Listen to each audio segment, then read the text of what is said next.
Il se présente comme le chef des stars, celui qui habituellement œuvre en coulisses. Je laisse mon avocat travailler avec la justice. Merci.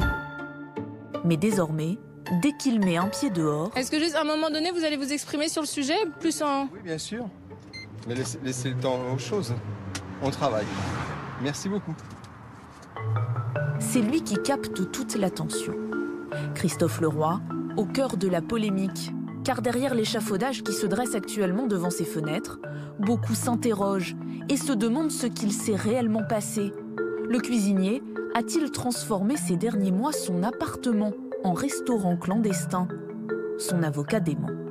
Un domicile privé dans lequel le propriétaire des lieux fait venir un certain nombre de personnes afin notamment d'y prendre un repas et que ce repas est tarifé, ce n'est pas un restaurant. La nuance est faible car sur Instagram, Christophe Leroy ne se prive pas et poste régulièrement des photos des événements qu'il organise.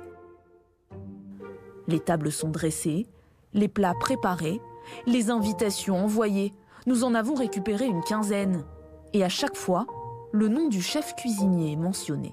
Sur ces invitations, il y a un dénominateur commun qui apparaît, c'est le nom de Christophe Leroy, ce chef cuisinier de 57 ans qui semble s'occuper quasiment systématiquement des repas avec au menu du champagne, du caviar ou encore des truffes et les coûts de ces menus dépassent parfois les 200 €. Mais il serait aussi en fait l'hébergeur de ces repas présumés illégaux puisque ces repas se dérouleraient selon les invitations qu'on a pu consulter dans son club privé qui serait aussi par ailleurs son appartement. Ça s'appelle le Leroy Business Club, c'est 130 mètres carrés situé dans le très chic 8e arrondissement.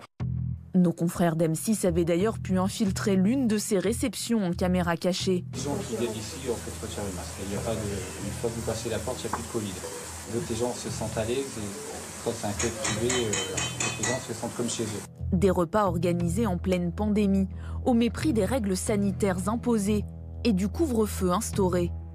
Le critique gastronomique, Gilles Pudlowski, y a participé à 2 reprises, en novembre et en décembre dernier, pour des déjeuners de travail. Et autour de la table ces fois-là, pas plus de 6 personnes, assure-t-il. On était vraiment en nombre réduit, c'est-à-dire 4 personnes.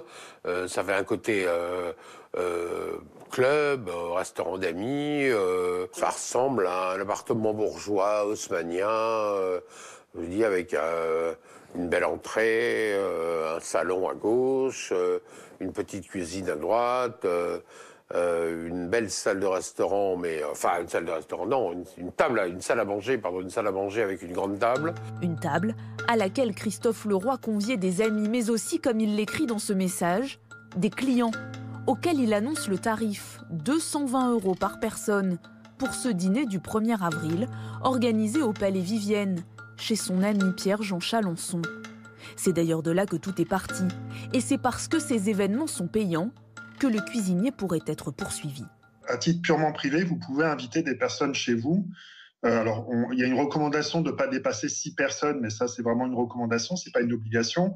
Et dans ce cas-là, il n'y a évidemment aucune prestation, aucune contrepartie, c'est non lucratif. Ici, c'est beaucoup plus ambigu, puisqu'il semble que vraiment, il y avait une prestation, donc une rémunération, et qu'il y avait bien un travail. Ici, en fait, il risque de relever de la législation sur les établissements recevant du public et plus largement des législations sur le travail dissimulé, le travail clandestin. Mais le chef n'en est pas à son coup d'essai. Derrière le côté paillettes, les mariages de stars et les soirées blanches. Vous êtes un peu comme un enfant qui s'amuse indéfiniment, j'ai l'impression. C'est exactement ça. Je ne suis pas sûr que j'amuse mes équipes à tout instant, mais en tout cas, moi, oui. Christophe Leroy a la réputation d'un homme d'affaires peu scrupuleux, qui ne paye pas toujours ses employés. En 2017, il a même été poursuivi au Maroc pour complicité d'abus de confiance, soupçonné de s'être servi dans la caisse du restaurant qu'il gérait. Aujourd'hui, c'est une enquête pour mise en danger de la vie d'autrui qui a été ouverte. Dans ce cadre, son appartement a été perquisitionné, celui de son ami le collectionneur Pierre-Jean Chalençon également.